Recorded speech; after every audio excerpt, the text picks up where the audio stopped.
If you're failing repeatedly in your exams, then it can really get you and put you down to a state where you cannot perform at all.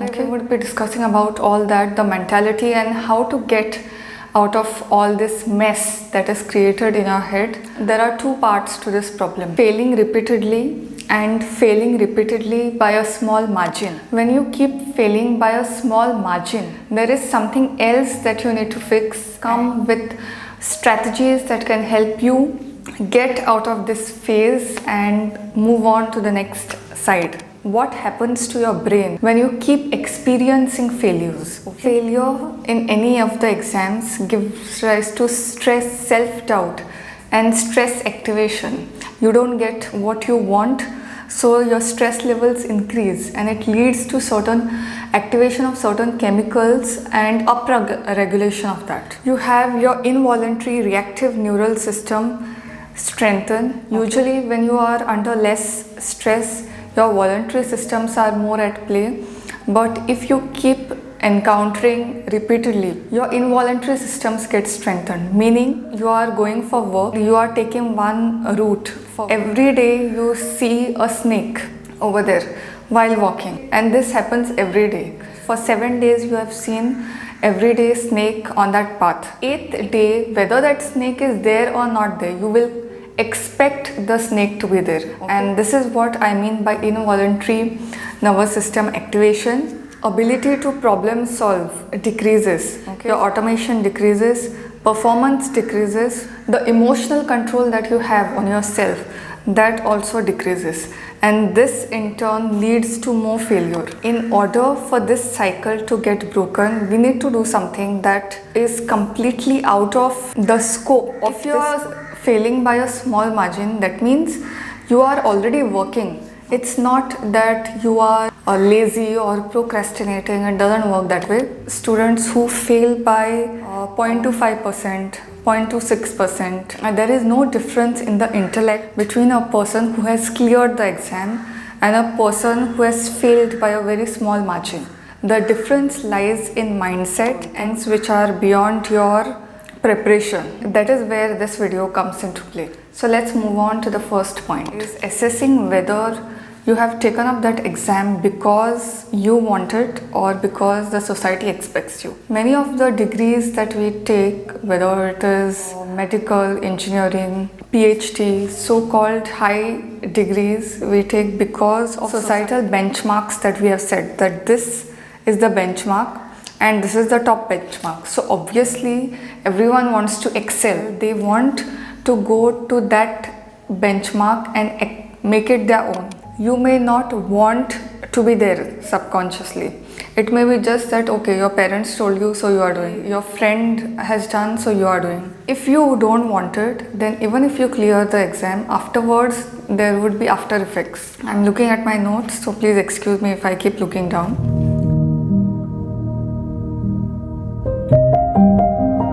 Say suppose the exam is at 10 o'clock. You reach there exactly at 10 or maybe 10:15. Now most exams I have seen, even if the candidate is late, they allow you if it is within certain duration. I remember when I gave NET exam, there was a window of around 15-20 minutes. So even if the exam used to start at 9, if you reach by 9:15, you would get the entry. Here, even if you get the entry and you write the paper, respect for exam gets compromised. If somebody asks you to be there at 9, and you really genuine appreciation or admiration for that person, okay, you will make sure that if the time is 9, you will be there by 8:45 at least. When you get late, okay, even if you get the entry to write, you are sending the signal to the universe that you don't value this particular thing that is there. If you don't value it, obviously it will not value you. Maybe this could be one of the possibilities. Now all this what I'm telling would be several possibilities. So you have to check which one applies to you, and that only you can tell.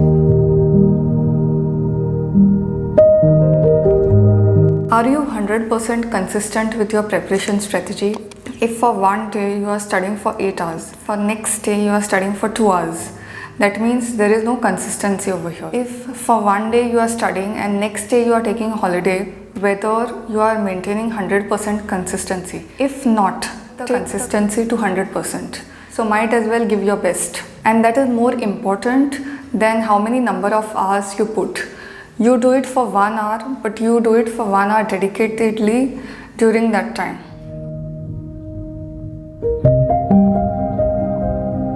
Because of childhood traumas or whatever we are doing, whenever we put any kind of efforts, we try to cancel our own efforts. One example could be, if you are trying to work out daily, suddenly you will feel like not working out and you will take a break. Okay? Why this happens is subconsciously because of whatever trauma we have encountered in our childhood. Somewhere that belief gets stored that you are not worthy of that success. You may be failing, that is the end result that other people are saying, but subconsciously you may be running away from success because deep down you are not worthy of that kind of success. What people see it as failure, that could be you running away from success. So I want you to evaluate yourself, and if that is true, then whatever practice that you have, whether it is spiritual or I have done a video on affirmations for NET exam.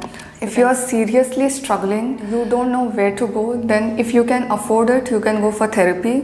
Resources are plenty, but most important is diagnosing why and what is going wrong.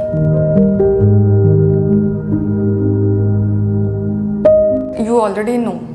Good food, good mind, good food, good sleep. There are certain foods that predispose and increase the chances of anxiety, decrease certain neurotransmitters which are required for maintaining a mental well-being. The most common culprit is sugar and processed food. If you need more information on this particular aspect, then you can check the channel of Dr. Mark Hyman. He is doing an excellent work in the area of functional medicine, and I'll leave his channel and all the details in the description box below. I keep watching his videos. My perspective on this particular subject has completely shifted. These two things, processed food as well as sugar, it decreases the amount of macronutrients and micronutrients in your body. Even if you think that you are taking proper nutrition, if these two things are high, then it will decrease the absorption of whatever nutrients you are taking. The neurotransmitter functioning and activation also decreases at the same time.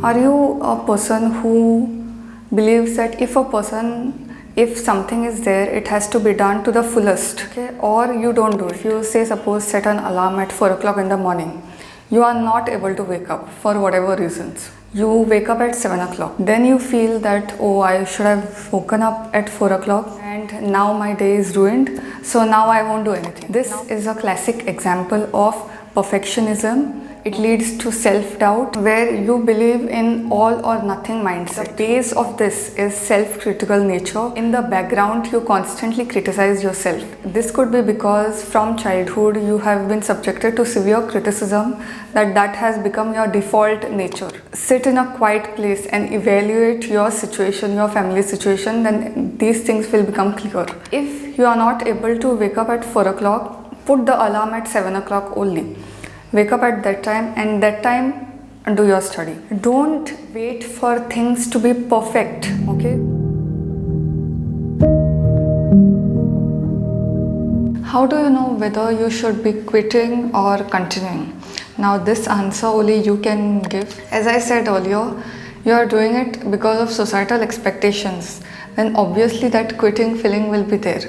Or you know that you have to go on, and if you are going on, then you need to make all these changes, otherwise again history will repeat. Your brain doesn't want to experience failure. There should be some intervention in the cycle.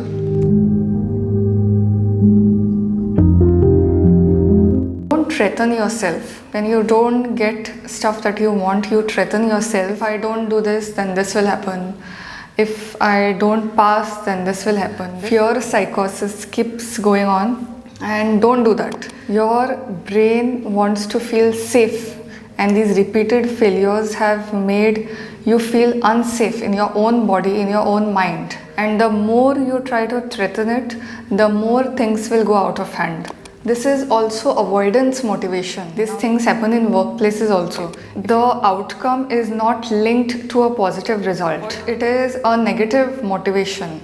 Now the problem with negative motivation or avoidance motivation is that it increases the anxiety levels. Increased in anxiety level under normal circumstances, it can be managed. But if you have encountered repeated failures, mind has already increased sensitivity, and in such cases if you try to threaten yourself, you'll end up like failure. If you don't clear, then this will happen, that will happen. The loop that we had seen earlier, it will continue as it is. You are not your failures and neither you are your successes. Failure is separate, you are separate. Even though you have encountered it, it is not your responsibility to succeed. The moment you start detaching your failure, that this was just an event. The cricket match is there, sometimes you fail, sometimes you win.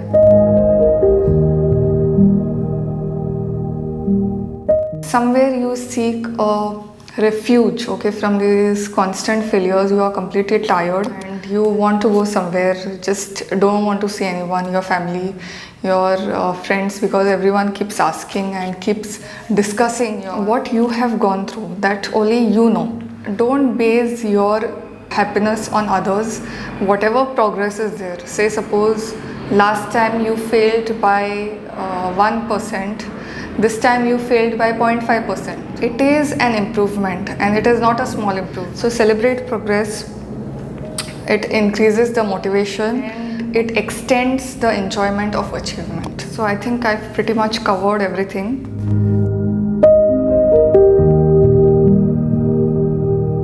If you are going through any kind of coaching, now there will be teachers and all, ask them for feedback and implementing. What happens is we get feedback but there is no implementation, and this mistake I also have done while preparing for NET. If you are going for coaching, or if you are not going for coaching, any kind of mentor related to subject or anything, ask them to give a clear feedback and see if you are implementing it. If you are not implementing it, then start implementing it. Even if you don't agree with that. So many of the times we don't agree with it, but what happens is the person who is more experienced knows better. And see for yourself if it works or if it doesn't work. If it doesn't work, then you can let it go.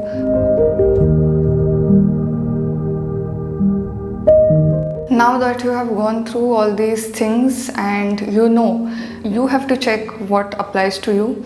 Take responsibility. When I say take responsibility, it does not mean in the sense of only preparing or preparation strategy. Take responsibility with respect to all these points, evaluate what is applicable to you and start working on that, because you don't want to repeat the same things again and again and wasting your time. I wish you all the best. See you in the next video.